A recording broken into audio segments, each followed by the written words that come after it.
All right, what's up, Billy boys? We got playoff review time.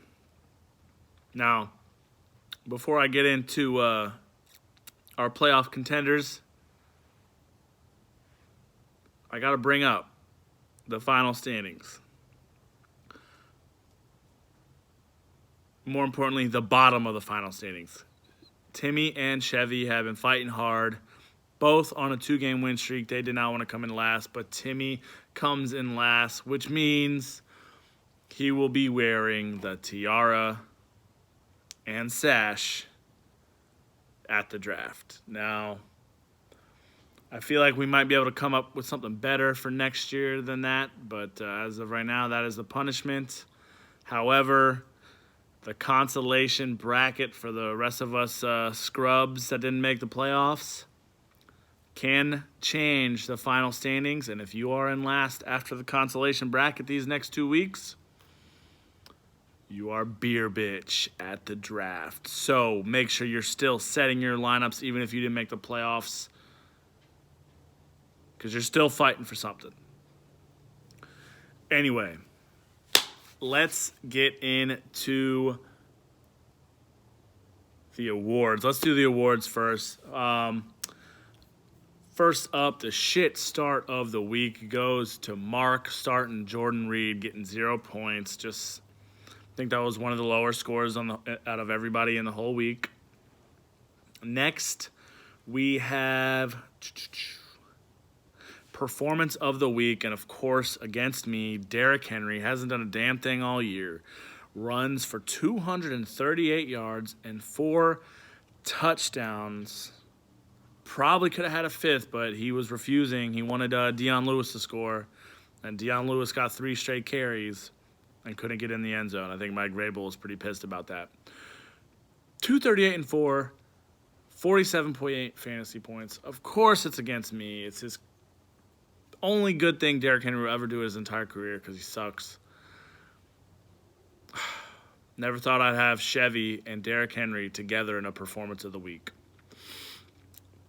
Should have pulled out. I went with Timmy and the Redskins. The Redskins was the only other player that got 0 points. I say he should have pulled them out because they've been sitting in there for 3 straight weeks now, and their past 3 weeks were 0, -2, and 0. Timmy, why are you still playing the Redskins defense? They're trash. Especially when they got Mark Sanchez and Josh Johnson throwing the ball. Moving on, chocolate. The waiver wire chocolate was all defenses. Fogel picking up the Titans, getting 11 points. Pez picking up the Saints, getting 11 points. And AJ picking up the Lions, getting 17 points. Poop, waiver wire poop. There was only one. Fogel picking up Austin Pooper, 3.7 points. Best bench goes to Pez, getting 74.5 on his bench, which is more than Chris' whole team scored. And the Rodney King Award, special guest, Gandalf the Grey. Hey. You doing your show? Yeah. All right. About 5 more minutes. 5 more minutes.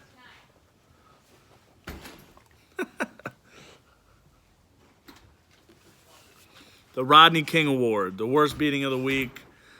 I mean, Josh got the biggest smackdown, but Fogel, you got Rodney King right out of the playoffs, bitch. Hashtag fuck Fogel. All right. Let's get into our playoff contenders. We got number 1, AJ. He's been at the top pretty much since week 3, I think. And he's definitely looking like a clear favorite. I'll finally give him some credit where credit's due. Like I said, number 1, and he's the team to beat. He is going up against, well, we'll get into that later. Number 2 was Daddy Pez. His team has been doing okay, and he finished in the number 2 spot. Number 3, Pasta wins, and Fogel and Josh both lost, so he jumps to number 3. and he did the unthinkable. He won 2 straight, gets in the playoffs. Big things for Pasta's team. He's trying to do what he did last year and make a run. Maybe he'll actually finish his run this time. Or maybe he'll just go down to the favorite again. And finally, Josh was able to squeak by Fogle thanks to Chris Carson last night. Thielen didn't do shit. And, yeah, he squeaks by Fogle in that 4 seed, and he'll have to play AJ. But before we talk about next week's playoff matchups, that's the only thing I'm going to talk about. I'm not going to talk about any of the other consolation matchups. We'll talk about how it went down. We don't really need to talk about me versus Chevy. AJ versus Pez, battle of 1 versus 2. And Pez's team flopped pretty good. He had Zeke at 19.2, Tyreek at 14.5 on a bad heel, and Tyreek is questionable. He says his foot's pretty bad. And Jared Cook getting 11.6, and that's Saints D getting 11. Those were his double-digit scores. He was let down by Tariq Cohen. That game was just straight defense. Kenny Golladay pooped in his big boy pants. He did have a good bench. Mitch Trubisky only got 4.7 points, and he had Tom Brady and Dak on his bench, both getting at least 24 points. It wouldn't have helped him because he did lose by like 30. Well, if he would have played Tom Brady over Mitch, and the Bears defense got 19, if he would have played them over the Saints, he might have squeaked out a win. It would have been close. Anyway, AJ's team, even with God Gurley, that's a good nickname, the God Gurley himself, having the worst game of the year for him. He was carried by McCaffrey getting 22, Edelman getting 14, Ebron 12.5, Aaron Jones 16.6, Lions getting 17. Just a strong performance. He said it in the chat. He is consistently getting about 110 to 120 points, something like that. So you'll have to have a good week to beat AJ. And then let's see. What was the only other, Josh versus Mark, kind of talked about already. Mark went off on him. That almost 40 points from almost 40 points from Amari, 25 from Juju, 25 from Saquon, 21 from Jarvis. Yeah, Mark put up his highest score of the week, and he's on a 5-game win streak. That's pretty crazy. Josh, ouch. Josh was 8-2. He's on a 4-game losing streak. Not good going into the playoffs. But like I said before, he had Carson, Thielen, and Janikowski last night, and they combined, I think he needed to get, let's see, they combined for about 30 points. He only needed to get about 20. So good stuff from Josh, beating Fogle out and getting in the playoffs. Even though he lost to Mark and he's on a 4-game losing streak, he might need to change some stuff up. Like his running back and his flex are looking a little rough. And then finally, the matchup that mattered the most, Justin versus Fogle.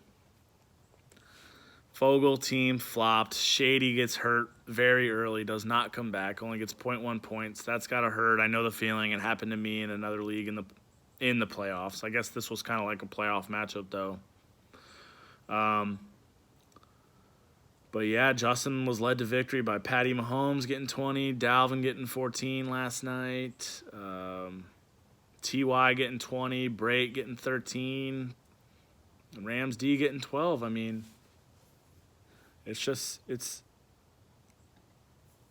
been looking good for Justin, kind of. This is the first win streak he's had all season. We'll see if he can string it together in the playoffs. Fogle, just bummer, gets killed. Mike Evans, Cooks, Hooper, Shady, flopping. And,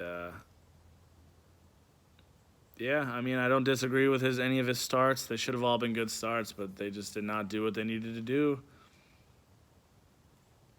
in order to make the playoffs. Sorry, Fogel, you bitch. All right, going on next week, or actually I should say this week.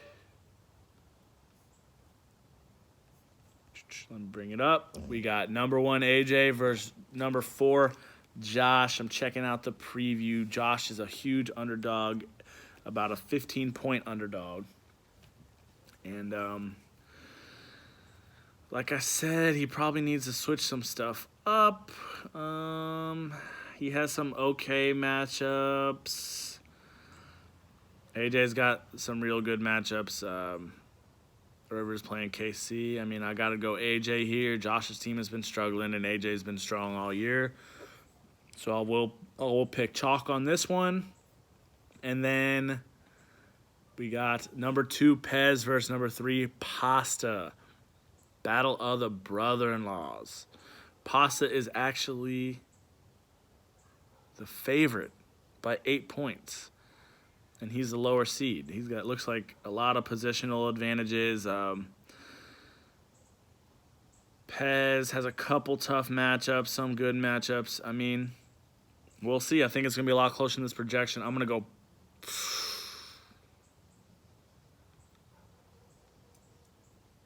Man, it's tough. I think I'm going to go Pasta because I think Pez's Tyreek's hurt, and his other best player, Zeke, also got hurt.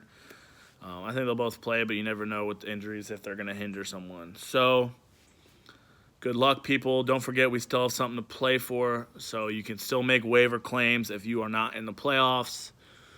And, yeah, I hope anybody but AJ wins. We will not have a back-to-back champion this year. We won't have a repeat period. We will have a new champion, and I just hope to God it's not AJ. Go everybody else. Peace.